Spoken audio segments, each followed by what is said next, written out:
Good evening बच्चों। तो आज आप लोगों के लिए एक और फिजिक्स का ऑब्जेक्टिव सेट्स लेकर के आए हैं। ये सारे क्वेश्चंस आपके एग्जाम पॉइंट ऑफ व्यू से बहुत इंपॉर्टेंट्स हैं। ये सारे के सारे क्वेश्चन जो है ना, और आप लोग को जो आने वाले एग्जाम्स हैं उन क्वेश्चंस में बहुत ज़्यादा मदद करने वाला है। तो आप लोग वीडियो को आराम से देखते जाइए और आराम से समझते जाइए। इसका जो पीडीएफ है आपको डिस्क्रिप्शन बॉक्स में नीचे मिल जाएगा, ठीक है। तो सबसे पहला क्वेश्चन देखते हैं, which of the following properties is not satisfied by an electric charge. तो देखो इलेक्ट्रिक चार्ज का कौन सा प्रॉपर्टीज सेटिस्फाइड नहीं करता है। तो आप लोग ये पढ़ के आए हो, इलेक्ट्रिक फील्ड जो है वो कंजर्वेशन ऑफ चार्ज को फॉलो करता है, क्वांटाइजेशन ऑफ चार्ज को भी फॉलो करता है। चार्ज दो टाइप्स का होता है, पॉजिटिव चार्ज और नेगेटिव चार्ज, यानी इसको भी फॉलो करता है। लेकिन सर्कुलर लाइन ऑफ फोर्स, ये सर्कुलर लाइन ऑफ फोर्स को फॉलो नहीं करता है, ठीक है। तो हम लोग का जो सही आंसर हो जाएगा ये हो जाएगा option number D. Which one of the following charges is possible, यहां में से कौन ऐसा चार्ज है जो कि पॉसिबल है। तो आप लोग ये जानते थे कि Q बराबर होता है प्लस माइनस n इंटू ई, और यहां से अगर आप n का वैल्यू निकाल लेते तो आपको n का वैल्यू मिल जाता Q बटा ई।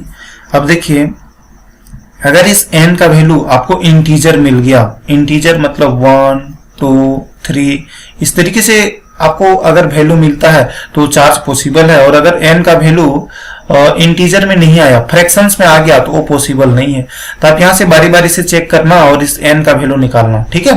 तो ऐसे इस क्वेश्चन का जो सही आंसर होगा ये होगा ऑप्शन नंबर बी। कैसे होगा एक बार चेक कर लो।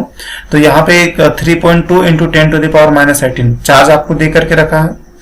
तो 3.2 into 10 to the power minus 18 coulomb, और चार्ज ऑफ इलेक्ट्रॉन आप लोग जानते हो 1.6 into 10 to the power minus 19 coulomb.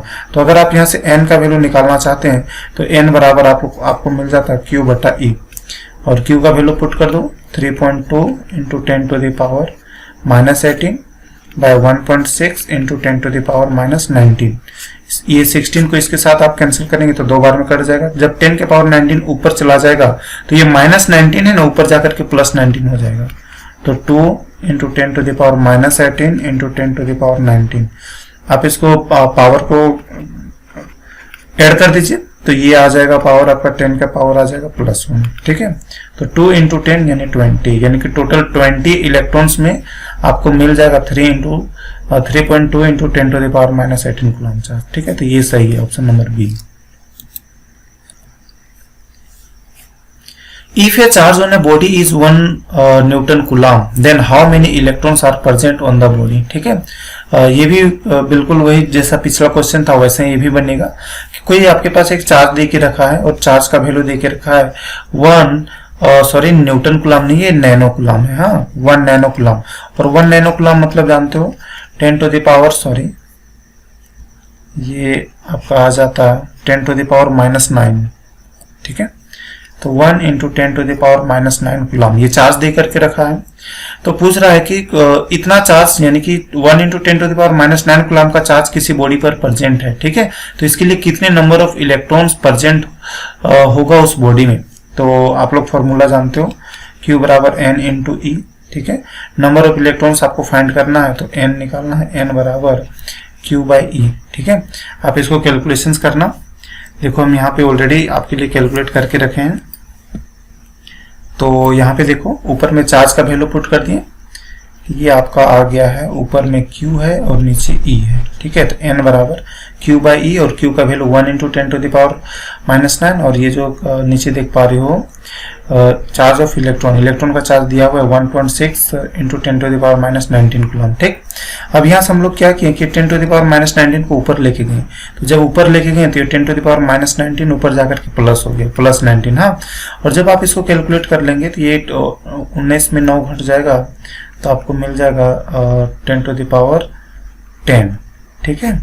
और नीचे आ जाता 1.6। तो जब आप इसको इससे भाग दे देते तो आपको वैल्यू, अच्छा यहाँ से 10 टू द पावर 10 है ना, इसको ऐसे लिख सकते हो 10 इंटू 10 टू द पावर 9 लिखा जा सकता है ना, और ये आ जाता 1.6। और जब आप इसको 10 को 1.6 से भाग देते हैं तो आपको मिलता है 6.25 इंटू 10 टू द पावर 9, ठीक है। इतना इलेक्ट्रॉन्स। तो ऐसा कौन सा दिख रहा है option, option number D. 3 capacitors each of capacity C are added in series connection, then the equivalent capacitance will be। तो देखो रेजिस्टर और कैपेसिटर ये दोनों एक दूसरे का उल्टा चलता था कि जब रेजिस्टर सीरीज में रहता था तो आप लोग को ये याद है, R इक्विवेलेंट बराबर R1 plus R2 plus R3। और जब कैपेसिटर जब सीरीज में रहता था तो होता था 1/C इक्विवेलेंट बराबर 1/C1 plus 1/C2 plus 1/C3। ठीक है, तो यहाँ पे हम लोग को बोला है कि कैपेसिटर है और ये इन सीरीज है, सीरीज में, यानी आपको ये फॉर्मूला यूज करना पड़ेगा। तो 1/C इक्विवेलेंट चेक कर लेते हैं। 3 कैपेसिटर्स, 3 कैपेसिटर है ना, और सबका कैपेसिटी इक्वल है, C के बराबर, तो 1/C plus 1/C plus 1/C। ठीक है, जब आप इसको कैलकुलेट कर लेते तो आपको मिल जाता 3/C। आपको C इक्विवेलेंट का वैल्यू निकालना है तो क्रॉस मल्टीप्लाई कर दो, टेढ़ा टेढ़ा कर दो, तो ये आ जाता C/3। ठीक, तो ऐसा कौन सा ऑप्शन दिख रहा है? Option number C। SI unit of self inductance, तो सेल्फ इंडक्टेंस का जो SI यूनिट होता है वो होता है हेनरी, तो ऑप्शन नंबर D सही हो जाएगा। The direction of the induced current in a circuit is always such that it opposes the cause due to which it is produced. This law is nameless। तो ये आप लोग पढ़ चुके हो, ये लेंज लॉ में हम लोग यही सारी चीज पढ़े थे। ठीक है,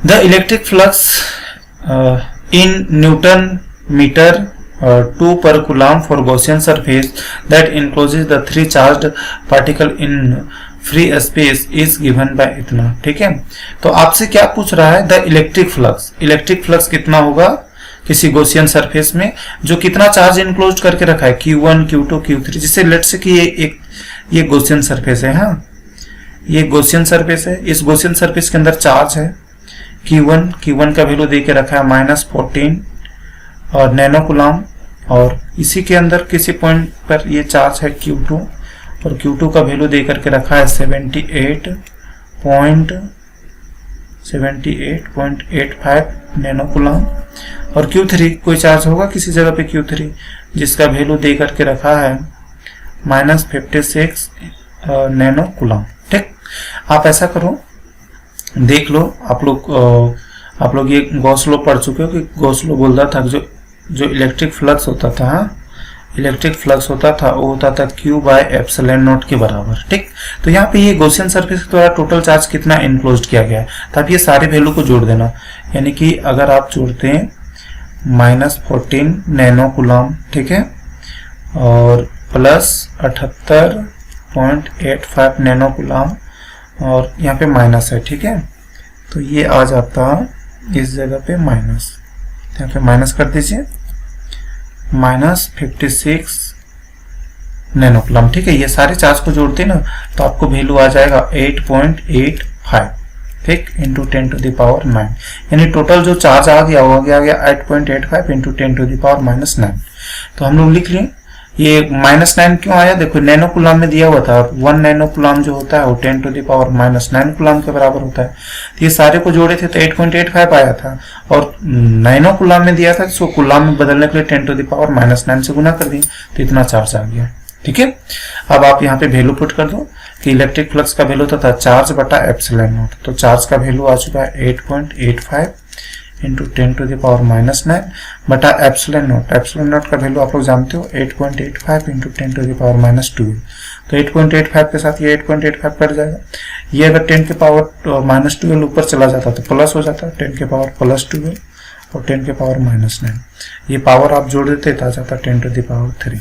ठीक है, तो ऐसा कौन सा ऑप्शन दिख रहा था? Option number A. 2 parallel conductors carrying current in the opposite direction will. देखो ये क्वेश्चंस आप लोगों को लास्ट सेट में भी करवाए थे, मतलब इसी तरीके का क्वेश्चंस था। तो यहाँ पे बोल रहा है कि 2 पैरेलल कंडक्टर्स, तो ये 2 पैरेलल कंडक्टर्स ले लिए, carrying current in the opposite direction में करंट कैरी कर रहा है। तो अगर मान लो एक करंट ऊपर जा रहा है ये I1, तो दूसरा करंट नीचे आएगा I2। ठीक है, तो क्या होगा? देखो जब करंट सेम डायरेक्शन में जाएगा, करंट सेम डायरेक्शन में फ्लो करता है, मान लो दोनों ऊपर या दोनों नीचे, तो आपको दिखाई देता अट्रैक्शन। ठीक है, और अगर अपोजिट डायरेक्शन में फ्लो करेगा, अपोजिट डायरेक्शन में, तो आपको दिखाई देगा रिपल्सन। ठीक है, यहाँ पे क्या है? अपोजिट डायरेक्शन है, तो अपोजिट डायरेक्शन बोल रहा है मतलब ये दोनों रिपल्सन करेगा, रिपेल ईच अदर, है ना, तो ऑप्शन नंबर बी। अच्छा, कितने फोर्स से रिपेल करता है? तो फोर्स पर यूनिट लेंथ आप लोग का वैल्यू याद था, म्यू नॉट बटा 2 पाई I1 इंटू I2 बटा डी। ठीक है, ये फॉर्मूला हुआ करता था। Next, unit of magnetic field is, magnetic field का यूनिट क्या होता है, वेबर। ठीक है, तो इसका तो आसान है, option number C. Which material has highest electrical conductivity, तो सबसे बढ़िया कंडक्टिविटी किसका होता है, तो आप लोग ये जानते हो, सिल्वर। सिल्वर का कंडक्टिविटी सबसे बढ़िया होता है। A point charge Q is placed in an electric field E, the force experienced by the charge will be, तो ये तो एकदम इजी सा क्वेश्चन है। ठीक है, अगर ये यूनिफॉर्म इलेक्ट्रिक फील्ड है, इस यूनिफॉर्म इलेक्ट्रिक फील्ड के अंदर अगर कोई चार्ज प्रेजेंट हो जाएगा, तो लेट से कि इलेक्ट्रिक फील्ड इंटेंसिटी E है और इस पॉइंट पर ना कोई चार्ज आ गया कैपिटल Q, तो बताओ इसके ऊपर फोर्स कितना लगेगा। तो आप लोग ये पढ़े हो ना, फोर्स बराबर होता था Q इंटू E, और यहीं से आप लोग इस इलेक्ट्रिक फील्ड का यूनिट निकालते थे, अगर आपको याद होगा तो F बाई Q, और फोर्स का यूनिट होता था न्यूटन और चार्ज का यूनिट होता था कूलम, न्यूटन पर कूलम। इलेक्ट्रिक फील्ड का यूनिट आप लोग यहीं से लेते थे, है ना। तो कितना फोर्स लगा, Q इंटू E। कौन सा ऑप्शन दिखा, option number B. Ohm's law is valid when the temperature of the conductor is, तो ओम्स लॉ कब फॉलो करता है, जब टेम्परेचर जो है कंडक्टर का कांस्टेंट होता है। A parallel plate capacitor has two square plates with equal and opposite charges. The surface charge densities on the plates are plus sigma and minus sigma respectively. In the region between the plates, the magnitude of electric field is. तो देखो ये है, देखो आप लोग ये चीज जानते हो कि एक चार्ज शीट के कारण इलेक्ट्रिक फील्ड इंटेंसिटी का जो वैल्यू होता है वो होता है सिग्मा बाय 2 एप्सिलॉन नॉट। ठीक है, तो इस चार्ज शीट से कहीं भी किसी भी पॉइंट पर निकाल लो, लेट्स से कि आपको इस पॉइंट पर निकालना है इलेक्ट्रिक फील्ड इंटेंसिटी का वैल्यू, तो इस जगह पे आपको मिलेगा सिग्मा बटा 2 एप्सिलॉन नॉट।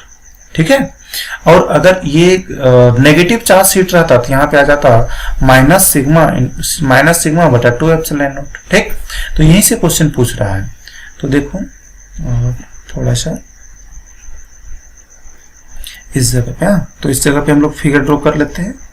लेट से कि ये हम लोगों के पास एक parallel plane sheet of charge है, पॉजिटिव चार्ज से बना हुआ है, और एक इधर कहीं पे ले लेते हैं, ये ले लो।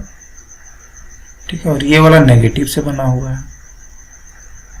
ठीक, अब देखो पॉजिटिव, अब बोल रहा है कि ये दोनों चार्ज शीट के बीच में इलेक्ट्रिक फील्ड का वैल्यू कितना होगा, तो देखो इस पॉजिटिव चार्ज के कारण ना इस जगह पे वैल्यू आ जाता सिग्मा बटा 2 एप्सिलॉन नॉट, और इस नेगेटिव चार्ज के कारण इसके अंदर किसी पॉइंट पर निकालते हैं तो आपको मिलता माइनस सिग्मा बटा 2 एप्सिलॉन नॉट। ठीक है, अब देखो इलेक्ट्रिक फील्ड जानते हो, ये पॉजिटिव चार्ज है, तो पॉजिटिव चार्ज के कारण इस डायरेक्शन में हो जाएगा। इलेक्ट्रिक फील्ड का ये नेगेटिव चार्ज है ना, तो नेगेटिव चार्ज में इधर हो जाएगा।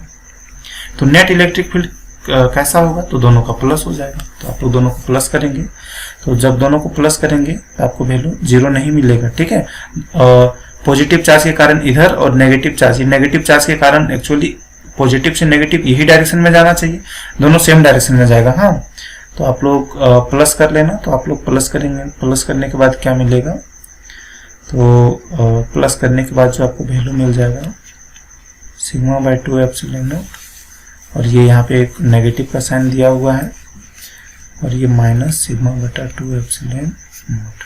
ठीक है, ये आपका कट जाता, माइनस और माइनस होकर के प्लस हो जाता, और प्लस होकर के वैल्यू आ जाता 2 epsilon not plus sigma bye 2 epsilon not. जब आप ये दोनों को जोड़ते हैं ना तो आपको मिलता है 2 सिग्मा बाय 2 एप्सिलॉन नॉट। 2 के साथ 2 कट जाएगा, सिग्मा बटा एप्सिलॉन नॉट। ठीक है, देखना आप लोग यहाँ पे, आप लोग आंसर 0 मत कर देना, ये दोनों कट के डायरेक्टली 0 नहीं हो जाएगा। ठीक है, या तो अगर आप इस तरीके से नहीं समझ सकते हो तो ऐसे समझना, ये तो माइनस चार्ज सिर्फ डायरेक्शंस के लिए यूज करते हैं। ठीक है, बाकी और कोई भी यूज नहीं होता है। तो इसके जगह पर आप प्लस भी ले सकते थे, तब अगर आप प्लस ले लेते तो ये दोनों वैल्यू को यूं ही नॉर्मली हम लोग क्या करते थे, जोड़ देते। ठीक है, तो आप लोग ऐसे करना कि दोनों वैल्यू को प्लस ही ले लेना। ठीक, ये दोनों वैल्यू को प्लस में ही ले लेना और दोनों को जोड़ देना, तो यहाँ पे आपका माइनस साइन वाला झंझट खत्म हो जाएगा, और नेट वैल्यू जो निकल के आ जाता है वो निकल के आ जाता है सिग्मा बटा एप्सिलॉन नॉट। ठीक, तो ऑप्शन नंबर ए सही होता था। Parallel A parallel plate air capacitor has a capacitance C. When it's completely filled with a dielectric of dielectric constant 5, the percentage increase in the capacitance will be. ठीक है, तो आप लोग जानते हो पैरेलल प्लेट कैपेसिटेंस के कारण जो इलेक्ट्रिक फील्ड आता है, पहले ये ले लेते हैं, इस तरीके से होता था पैरेलल प्लेट कैपेसिटर, एक साइड पॉजिटिव चार्ज और एक साइड नेगेटिव चार्ज। ठीक, तो पैरेलल प्लेट कैपेसिटर के कारण जो कैपेसिटेंस आता है वो आता है C बराबर एप्सिलॉन नॉट A बटा D। अब बोल रहा है कि इसके बीच में एक डाइलेक्ट्रिक रख दे रहे हैं और डाइलेक्ट्रिक कांस्टेंट का वैल्यू कितना है, 5 है। तो नया वाला जो कैपेसिटेंस होगा, आप लोग जानते हो डाइलेक्ट्रिक रखने से कैपेसिटेंस बढ़ जाता है और वो कितना हो जाएगा, एप्सिलॉन नॉट A बटा D।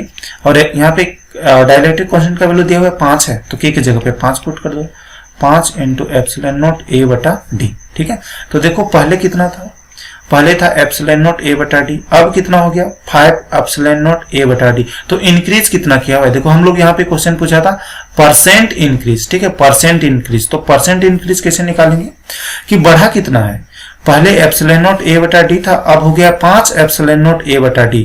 तो कुछ नहीं, इसके आगे 1 तो था, तो 1 से कितना हो गया 5 हो गया, यानी बढ़ा कितना है, बढ़ा है 4 का, 4 एप्सिलॉन नॉट A बटा D। पहले कितना था, तो पहले था 1 एप्सिलॉन नॉट A बटा D। ठीक है, परसेंट में लाना है तो 100 से गुना कर दो, तो इसके साथ ये कट जाता 4 बटा 1। ठीक है, यानी कि 4 गुना 100 बराबर आ जाता 400%। कौन सा ऑप्शन, ऑप्शन नंबर बी। ठीक, The electric flux linked with a coil at any instant t is given by।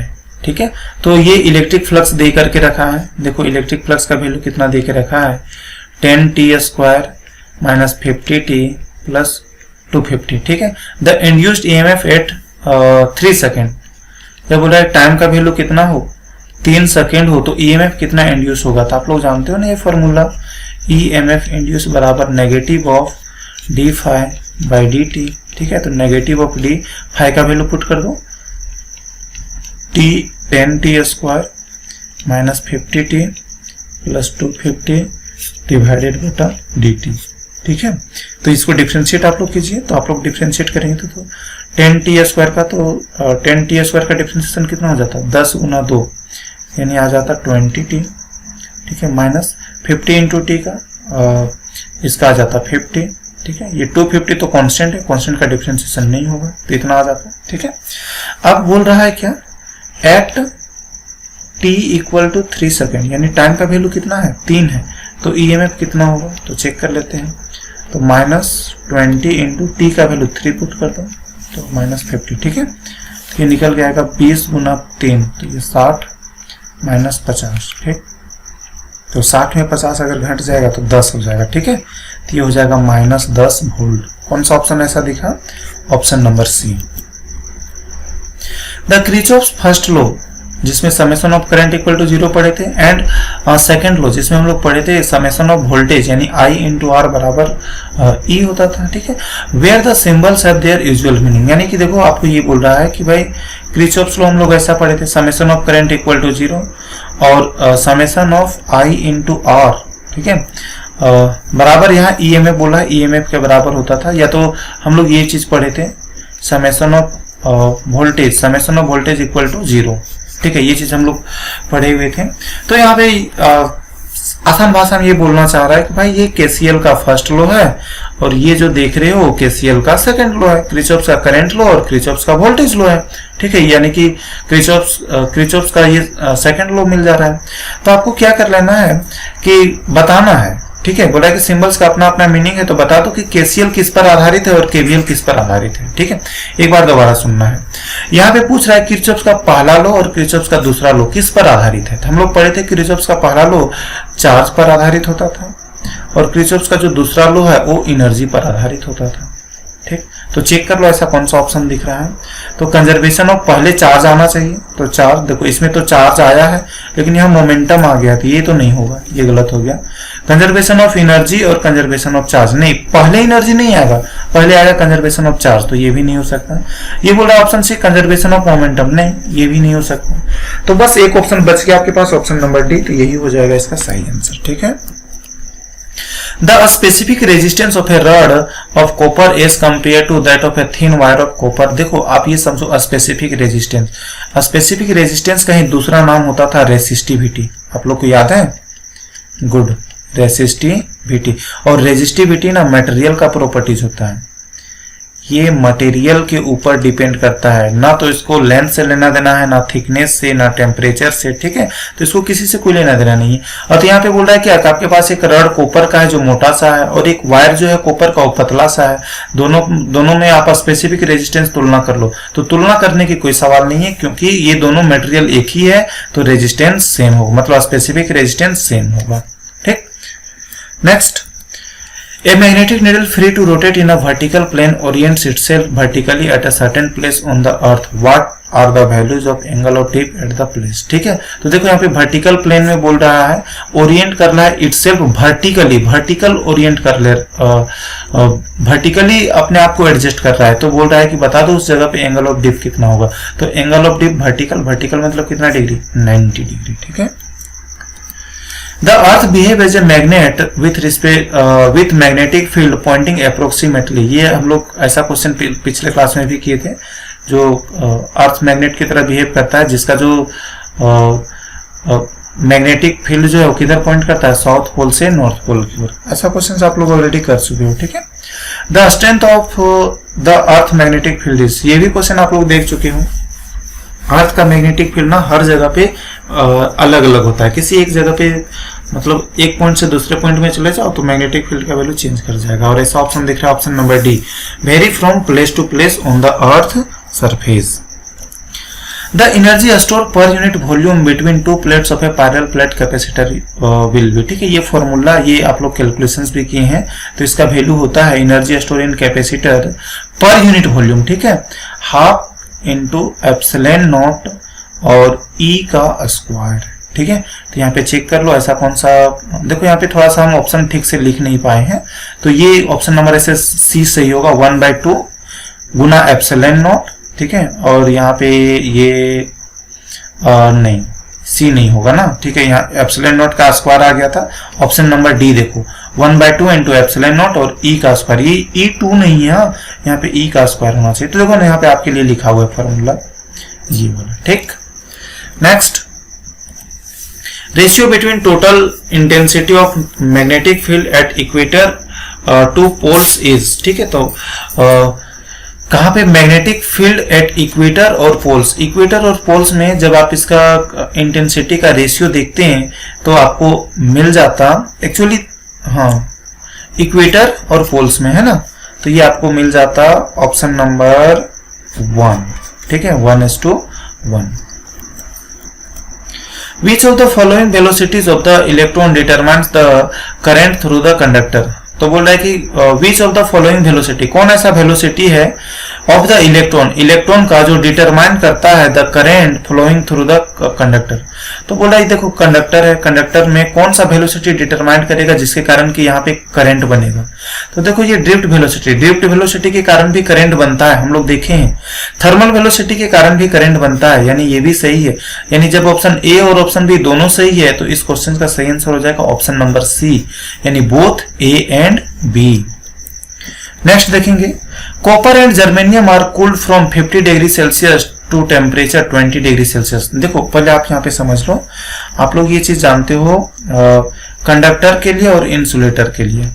आपके पास एक कंडक्टर है और इंसुलेटर नहीं बोलना है, जर्मेनियम, जर्मेनियम एक सेमी कंडक्टर है, हाँ जर्मेनियम एक सेमी कंडक्टर है, सेमी कंडक्टर। तो कंडक्टर में क्या होता है कि जैसे जैसे आप टेम्परेचर बढ़ाते हो, जैसे जैसे आप टेम्परेचर बढ़ाते हो उसमें रेजिस्टेंस बढ़ने लगेगा, ठीक है। टेम्परेचर के बढ़ने के साथ उसका जो रेजिस्टेंस है वो बढ़ने लगेगा। यहीं पे अगर आप यही काम सेमीकंडक्टर के साथ करते हो तो ये उल्टा हो जाएगा। सेमीकंडक्टर में जब आप टेम्परेचर बढ़ाते हो तो उसका रेजिस्टेंस घट जाएगा। अब चेक करो कि कॉपर एक कंडक्टर है, कॉपर एक कंडक्टर है और जर्मेनियम ना, जर्मेनियम एक सेमीकंडक्टर है, ठीक। तो यहाँ पे मैं लिख दे रहा हूँ जर्मेनियम, जर्मेनियम एक सेमीकंडक्टर है। आप क्या कर रहे हो कि 50 डिग्री सेल्सियस से 20 डिग्री सेल्सियस में पहुंच रहे हो, यानी कि टेम्परेचर को घटा रहे हो। 50 से आप चल जा रहे हो 20 में, टेम्परेचर घट रहा है। अगर टेम्परेचर घट रहा है तो रेजिस्टेंस कंडक्टर का क्या होना चाहिए, घटना चाहिए। अब सेमीकंडक्टर में तो उल्टा होना चाहिए, क्योंकि टेम्परेचर देखो क्या बोलता था, टेम्परेचर बढ़ने से रेजिस्टेंस कम होता है, और अगर टेम्परेचर कम होगा तो रेजिस्टेंस बढ़ेगा। ठीक है, तो जर्मेनियम का केस में इंक्रीज कर जाएगा और कॉपर का केस में डिक्रीज कर जाएगा। देखो हमने पूछा था resistance, the resistance will be, तो रेजिस्टेंस क्या होगा, सबसे पहले कॉपर लिखा है तो सबसे पहले कॉपर में देखना है, कॉपर के लिए रेजिस्टेंस डिक्रीज करेगा। कौन सा ऑप्शन दिख रहा है, कॉपर डिक्रीजेस। ठीक है, कॉपर का डिक्रीज कर रहा है। जर्मेनियम डिक्रीजेस, बोला कि जर्मेनियम का भी डिक्रीज करेगा, नहीं ऐसा नहीं होगा। कॉपर डिक्रीजेस, जर्मेनियम इंक्रीजेस, हाँ ये वाला सही हो जाएगा। ठीक है, टेम्परेचर कम कर दो तो रेजिस्टेंस कॉपर का कम हो जाएगा, लेकिन जर्मेनियम का रेजिस्टेंस जो है वो इंक्रीज कर जाएगा। ठीक, next question, figure shows the current in parts of electrical circuit then current I is equal to. देखो यहाँ पे आपको एक सर्किट बना के रखा है और यहाँ पे पूछ रहा है कि भाई बता दो कितना होगा करंट का वैल्यू। तो सबसे पहले मैं यहाँ पे अपने पेन का कलर चेंज कर लेता हूँ ताकि ये आपके लिए विजिबल रहे। ठीक है, तो देखो इधर से आया 2 एम्पीयर का करंट और इधर से आया 2 एम्पीयर का करंट, तो इस जगह पे अगर आप चेक करते हैं तो आपको टोटल 4 एम्पीयर का करंट दिखाई देता। तो यहाँ पे 4 एम्पीयर करंट चलते जा रहा है। जैसे इस जगह पे आया करंट को दो रास्ता मिल गया, एक ऊपर की ओर और एक नीचे की ओर। ऊपर की ओर 1 एम्पीयर का करंट गया तो नीचे की ओर कितना एम्पीयर जाता, पक्का कॉमन सेंस लगा करके कि सर इधर 3 एम्पीयर का करंट जाएगा। अब जैसे यहाँ पे आया जंक्शन मिल गया इसको और 3 एम्पीयर का करंट इस जगह पे आकर के बट गया, कुछ करंट ऊपर की ओर चला गया और कुछ करंट नीचे की ओर चला गया। तो देखो ये करंट जो नीचे की ओर गया और जो करंट ऊपर की ओर गया, आप अगर ये दोनों करंट को जोड़ते हैं तो दोनों करंट को जोड़ने के बाद आपको जो वैल्यू है वो 3 एम्पीयर के बराबर आना चाहिए। तो नीचे करंट आ रहा है आई, ऊपर की ओर करंट चला गया 1.3 एम्पीयर का करंट और इधर से आ रहा था 3 एम्पीयर का करंट। ठीक, तो यहां से आपको आई का वैल्यू मिल जाएगा, आई बराबर 3 माइनस 1.3। ठीक है, तो 10 में 3 तो आपको 7 मिल जाता और 2 में 1 तो 1 मिल जाता। ठीक है, यानी 1.7 एम्पीयर का करंट, तो ये हो जाएगा ऑप्शन नंबर ए। नेक्स्ट देखो, a current carrying power line carries current from west to east, what is the direction of magnetic field 1 metre above it. तो बोला कि करंट कैरिंग पावर लाइन है जो करंट को कैरी कर रहा है वेस्ट से ईस्ट की ओर, वेस्ट से ईस्ट की ओर करंट कैरी कर रहा है, तो मैग्नेटिक फील्ड का डायरेक्शन किधर होगा, तो मैग्नेटिक फील्ड का डायरेक्शन हो जाएगा north to south. Magnetic field due to a toroidal solenoid is independent of. तो देखो magnetic field due to toroidal solenoid का जो वैल्यू होता है वो आता है mu naught into N into L. ये मैग्नेटिक फील्ड सोलेनोइड के कारण भी यही होता है और टोरॉइड के कारण भी यही होता है। ठीक है, तो पूछ रहा है कि इंडिपेंडेंट ऑफ यानी किसके ऊपर डिपेंड नहीं करता है। देखो it's number of turn, N दिखा, एन तो दिख रहा है, नंबर ऑफ टर्न के ऊपर डिपेंड करता है। ठीक है, करंट के ऊपर भी डिपेंड करता है। रेडियस, क्या आपको इस फॉर्मूला में रेडियस दिख रहा है, रेडियस नहीं दिख रहा है। ठीक है, तो रेडियस के ऊपर डिपेंड नहीं करता है, तो सही आंसर हो जाएगा option number C. A charged particle moves through a magnetic field directed perpendicular to its direction of motion. Which of the following quantity of the particle will not change? ठीक है, तो एक चार्ज पार्टिकल जो है वो magnetic field में inter करता है 90 डिग्री में। तो जैसे ही 90 डिग्री में इंटर करेगा तो उसके ऊपर फोर्स लगेगा और फोर्स लगता है F equal to Q V B sine theta. अब इस फोर्स के कारण ना वेलोसिटी बदल जाएगा, फोर्स के कारण वेलोसिटी बदल जाएगा, और अगर वेलोसिटी बदल गया तो वेलोसिटी बदलने के कारण मोमेंटम बदल जाएगा। आप लोग जानते हो मोमेंटम बराबर मास इनटू वेलोसिटी, यानी वेलोसिटी बदल रहा है, मोमेंटम भी बदल रहा है। ठीक है, तो क्या चीज नहीं बदला, तो स्पीड नहीं बदलेगा। ठीक है, तो आप लोग का इस क्वेश्चन का जो आंसर हो जाएगा वो हो जाएगा ऑप्शन नंबर बी। ठीक, सही आंसर होगा ये ऑप्शन बी। हम लोग को बोला था नॉट चेंज। ठीक है, तो क्या नहीं बदलेगा, स्पीड नहीं बदलेगा। The force on a current carrying conductor in a magnetic field is maximum। तो बोला है कि दोबारा से पढ़ लो। The force on a current carrying conductor, एक करंट कैरिंग कंडक्टर है उस पर जो फोर्स लगेगा in magnetic field is maximum. तो मैक्सिमम कब होगा, when the angle between current and magnetic field is. तो ये आप लोग पढ़े थे F equal to Q V B sine theta. ठीक है, और इसी में आप लोग पढ़े थे कि जब ये 90 डिग्री में होता था उस केस में मैक्सिमम फोर्स लगा था। तो ये क्वेश्चन आसान था। ठीक है, option number C. Two thin long parallel wires separated by a distance d carry a current I ampere in the same direction they will. देखो ये बिल्कुल ऐसे ही क्वेश्चन आज का भी वीडियो में किए थे और पहले वाले वीडियो में भी किए थे, ठीक है। आप लोग को याद था ये वाली दो पैरेलल करंट कैरिंग कंडक्टर हैं और पैरेलल करंट कैरिंग कंडक्टर में आप लोग को करंट का वैल्यू फोर्स का वैल्यू बताए थे, ठीक है। यहाँ पे क्या बोला था, two thin long parallel wires है सेपरेटेड बाय डिस्टेंस डी, दोनों के बीच का ना सेपरेशन डिस्टेंस डी है, कैरी ये current I ampere in the same direction. यानी कि देखो I1 का भी वैल्यू आई है और I2 का भी वैल्यू आई दे दिया है। दे विल तो बोला एक बताओ, है ना। अब क्या होगा, अच्छा यहाँ पे आपको करंट का डायरेक्शन बताया है क्या, two thin long parallel wire separated by distance D carry a current of I ampere in the same direction. जी हाँ, करंट का डायरेक्शन बोला है कि दोनों सेम डायरेक्शन में रहेगा। तो आपको बताए थे कि जब करंट सेम डायरेक्शन में जाएगा तो अट्रैक्शन करेगा। तो सबसे पहले यहाँ पे उस ऑप्शंस को काट दो जिसमें रिपल्सन दिया होगा। तो एक रिपल्सन इसमें दिया, एक रिपल्सन इसमें दिया, तो ये दोनों ऑप्शन तो नहीं हो सकता। अब आप अगर टिक मारना चाहते हैं रेंडमली तो आप या तो आप ए मार सकते थे या तो सी मार सकते थे, ठीक है। तो चेक कर लेते हैं कौन वाला होगा। आपको जो फॉर्मूला मिला था फोर्स पर यूनिट लेंथ का वो आया था म्यू नॉट बटा 2 पाई I1 इंटू I2 बटा डी बटा डी था, ठीक है, बटा डी था। लेकिन यहाँ पे देखो I1 और I2 दोनों की जगह पे I ही आपको पुट करना है। तो अगर आप दोनों की जगह पे I पुट करते हैं तो आपको मिल जाता वैल्यू म्यू नॉट बटा 2 पाई I का स्क्वायर बटा डी। और ऐसा ऑप्शन अगर आप यहाँ पे चेक करते हैं तो कौन सा दिखता, म्यू नॉट I स्क्वायर बटा 2 पाई, ये ऑप्शन नंबर ए, ठीक है, ऑप्शन नंबर ए दिखता। अच्छा देखो तो ऑप्शन नंबर सी क्यों नहीं हो सकता आंसर, देखो यहाँ पे डी का स्क्वायर दे दिया था, ठीक है, डी का स्क्वायर, जबकि डी का स्क्वायर नहीं होता है, सिर्फ डी होता है, ठीक। चलो इस क्वेश्चन को आप लोग ठीक से देखिए। The magnetic lines of force inside a bar magnet, ठीक है। ये क्वेश्चन तो आपको कभी भी गलती नहीं करना है। एक बार मैग्नेट दिया हुआ है, इस बार मैग्नेट का दो किनारा है, साउथ पोल और नॉर्थ पोल। तो आप लोग को याद है हम लोग बोलते थे नॉर्थ पोल को हम लोग याद कर दिए थे कि नॉर्थ से एन, और एन का मतलब था निकलना, ठीक है। तो magnetic field lines north pole से निकल जाएगा, देख लो, तो निकाल दिए हम लोग। तो पूछ रहा है इस बार मैग्नेट के अंदर मैग्नेटिक फील्ड का डायरेक्शन किधर से किधर हुआ, अंदर बोल रहा है, अंदर, तो अंदर साउथ पोल से नॉर्थ पोल की ओर, ठीक है। तो कौन सा दिख रहा है, आर फ्रॉम नॉर्थ पोल, नहीं नॉर्थ पोल से नहीं होगा, आर फ्रॉम साउथ पोल, ठीक है, ऑप्शन नंबर डी देखो, are from south pole to north pole of the magnet. Current from A to B in the straight wire is increasing. देखो current ना इस direction में बढ़ते जा रहा है, ए से बी करंट में ये वायर दिख रहा है, इस वायर में यहाँ पे करंट का वैल्यू इंक्रीज हो रहा है, करंट का वैल्यू इस तरीके से बढ़ते जा रहा है। The direction of induce current in the loop is, तो इस लूप के अंदर जो आप यहाँ पे ऊपर में लूप देख रहे हो, थोड़ा सा मुझे इंक का कलर चेंज करना होगा, ठीक है। यहाँ पे ये जो लूप देख रहे हो ये वाली लूप, तो इस लूप में ना करंट बनेगा।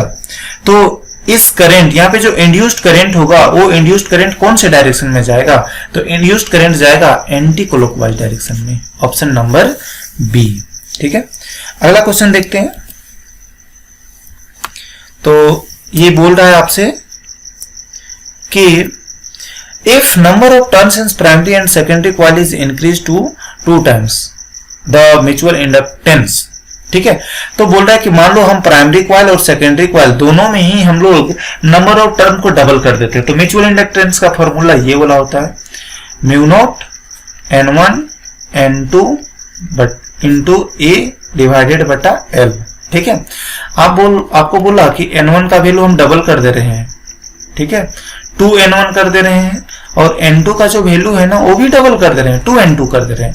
तो अगर आप ये वैल्यू को यहाँ पे पुट कर देते तो N1 और N2 दोनों की जगह पे 2 आ जाता, तो 2 गुना 2 आपको कितना मिल जाता, याद है, देख लो। N1 की जगह पे आपको पुट करना है 2N1, N2 की जगह पे पुट करना है 2N2 इंटू ए बटा एल, तो 2 गुना 2 2 गुना 4 आ जाता, ठीक है, म्यू नॉट N1 N2 ए बटा एल। तो कितना गुना हो जाता, 4 गुना, ठीक। तो कौन सा ऐसा ऑप्शन दिख रहा है, option number B. Next, why the current does not rise immediately in a circuit containing inductance. देखो एक सर्किट है जिसमें इंडक्टेंस लगा हुआ है, तो अगर इंडक्टेंस लगा हुआ है तो उसमें करंट अचानक से क्यों नहीं बढ़ सकता? देख लो, आपको ये फॉर्मूला याद रखना है ना, V बराबर L D I by D T. देखो अगर अचानक से करंट बढ़ जाता, देखो यहाँ पे I है ना, डी आई यानी चेंज इन करंट है, अगर चेंज इन करंट का वैल्यू एकदम अचानक से बढ़ जाएगा तो ये जो वोल्टेज है ना, वोल्टेज का वैल्यू एकदम से बढ़ जाएगा, और ये वोल्टेज का वैल्यू बढ़ेगा, ये वोल्टेज का वैल्यू बढ़ेगा, मतलब कि ये वोल्टेज ड्रॉप है, ये वोल्टेज हम लोगों का ड्रॉप है। तो अगर करंट का वैल्यू बढ़ जाएगा ना तो वोल्टेज ड्रॉप बढ़ जाएगा। ठीक, तो कौन सा ऑप्शन आपको सही दिख देता? Because of high voltage drop. ठीक है, क्योंकि वोल्टेज ड्रॉप हाई हो जाता है, इस कारण से अगर आप करंट को डायरेक्टली बढ़ा देते हो तो वोल्टेज एकदम से ड्रॉप कर जाएगा, यानी वोल्टेज पूरा का पूरा लो हो जाएगा, इस कारण से हम लोग ऐसा नहीं कर सकते। तो सही आंसर ऑप्शन नंबर बी। और देखो हम लोग पहुंच गए आज के लास्ट क्वेश्चन के ऊपर। तो बोल रहा है कि व्हेन 3 आइडेंटिकल बल्ब्स ऑफ 60 वाट, तो आपके पास 3 बल्ब है और 60-60 वाट का है। ठीक है, 3 बल्ब 60-60 वाट का है। ठीक, उसके बाद बोल रहा है कि उसमें रेटिंग दिया हुआ है, 200 वोल्ट का रेटिंग दिया हुआ है, आर कनेक्टेड इन सीरीज में कनेक्टेड है तो 200 वोल्ट सप्लाई, एक 200 वोल्ट सप्लाई के साथ कनेक्टेड है। The power drone bye them will be, तो पावर कितना पावर खींचेगा ये लोग। ठीक है, तो ये जो तीनों जो बल्ब है वो कितना पावर खींचेगा? तो देखो पावर के लिए एक आसान सा फॉर्मूला होता है 1/P इक्विवेलेंट। हाँ, 1/P इक्विवेलेंट बराबर 1/P1 प्लस 1/P2 प्लस 1/3। अब यहां से इस P इक्विवेलेंट का वैल्यू निकाल लोगे तो ये 1/P इक्विवेलेंट आ जाता 1/60 प्लस 1/60 प्लस 1/60। तो कई को आ गया आपका? 3 को आ गया है, 3 को आ गया 1/60, तो 3 इंटू 1/60, काट दो इसको 20। तो पावर इक्विवेलेंट पावर कितना दिख गया आपको? 20 वाट। जरूर कोई ऐसा ऑप्शन में होगा दिया हुआ, यहाँ पे ये दिया हुआ है ऑप्शन नंबर ए। ठीक है, तो आज के सेट में बस इतने ही सा। ये सारे क्वेश्चंस आपके एग्जाम्स में ना बहुत ज्यादा हेल्प करने वाला है, तो आप लोग ये सारे क्वेश्चंस को प्रैक्टिस करते रहना, और आपके एग्जाम के लिए बेस्ट ऑफ लक। आप लोग बहुत अच्छे से एग्जाम दे करके आना।